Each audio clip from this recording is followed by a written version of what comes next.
Speaking of the sequels. Speaking of the Star Wars sequels, Rian Johnson on The Last Jedi and his Star Wars trilogy. And this may be the final word. This is from Rolling Stone. Alan, if you would pull up the notes. Yeah. Rian Johnson on that poker face cliffhanger, Star Wars rumors, and the next Knives Out. Let's hear what he had to say in this interview in Rolling Stone by Alan Sepinwall. Alan? Yeah, my brother.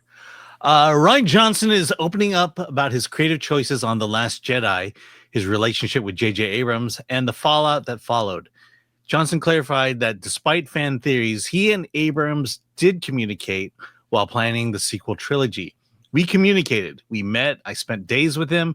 I went and made the movie.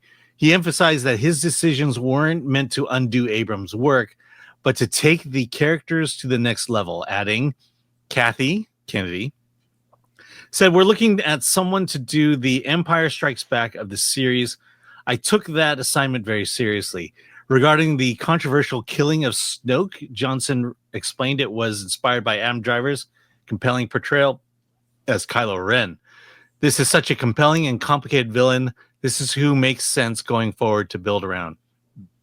As for the famed Holdo maneuver, Johnson said the idea stemmed from A New Hope. If that's physically possible, what would it look like? But I knew we have to use it in a very big way. When asked about the Rise of Skywalker, reversing some of the plot choices, like Rey's lineage, Johnson was gracious.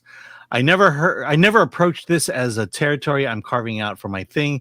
JJ did the same thing with the third that I did with the second. He acknowledged the online backlash, but said his lifelong fandom helped him contextualize it.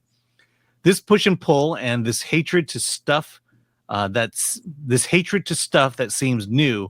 This is all part of being a Star Wars fan. As for the rumored Star Wars trilogy, Johnson said nothing really happened beyond early conversation with Kathleen Kennedy because Knives Out and his murder mystery film took priority. It was all very conceptual. There was never any outline or treatment. Still, Johnson remains open. If down the line there's an opportunity to do it or do something else in Star Wars, I would be thrilled. 69. Yeah, I mean, look, it's a very low bar, but The Last Jedi is the best of the sequel films. Yes. Looking back, looking back, is this controversial? Maybe controversial. Yeah, it is. People really hate The Last Jedi. They hate them, and I don't see how you like Force Awakens.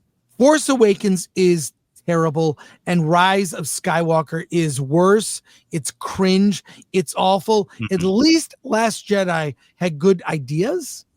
It explored good ideas. I thought it was the execution, like showing Luke's character change in a flashback is we need to see why Luke decided to leave, exercise himself from society, from his sister, his nephew, like just that he did that. Like it felt like it wasn't the heart of the character. He would not do that to his friends.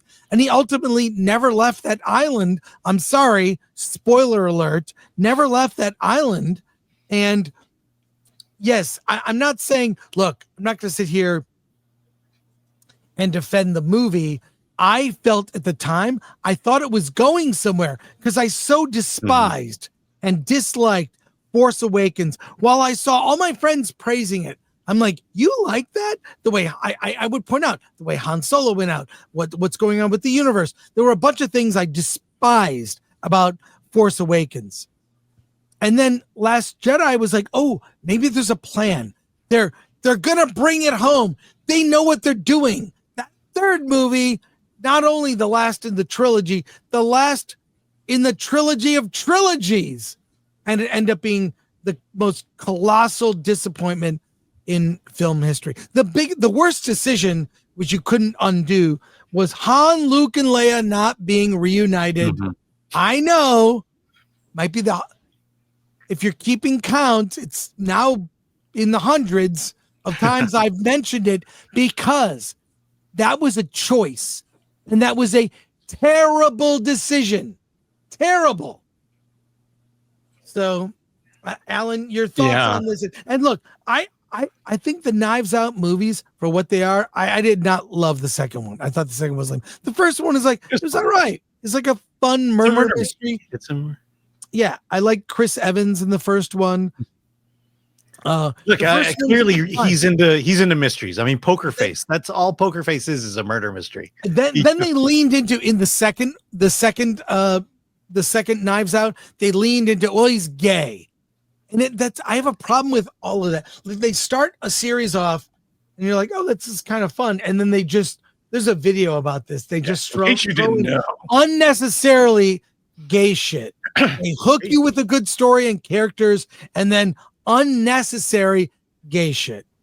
So, but whatever. I'd rather see I miss the days of John Waters, probably one of the best, greatest gay filmmakers of all time. We miss the days of great directors. Yeah. Who could we can list them all off and say we miss those days. If I want to see gay shit, I want to see gay shit done by a master of gay shit, and that's John Waters.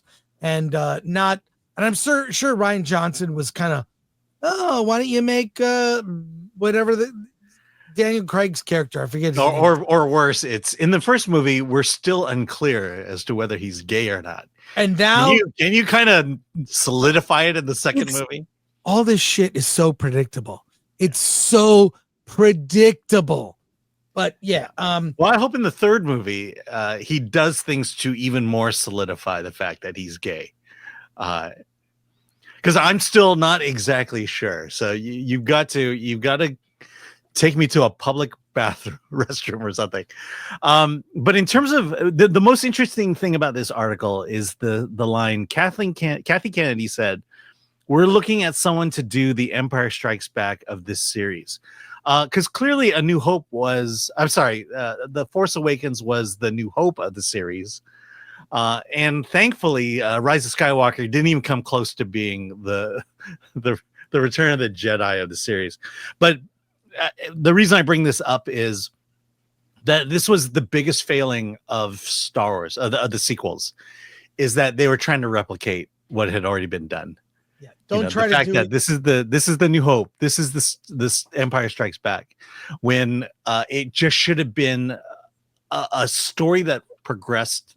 The Han, Luke, and Leia, something probably along the lines of RRR, just to get that in there. And so,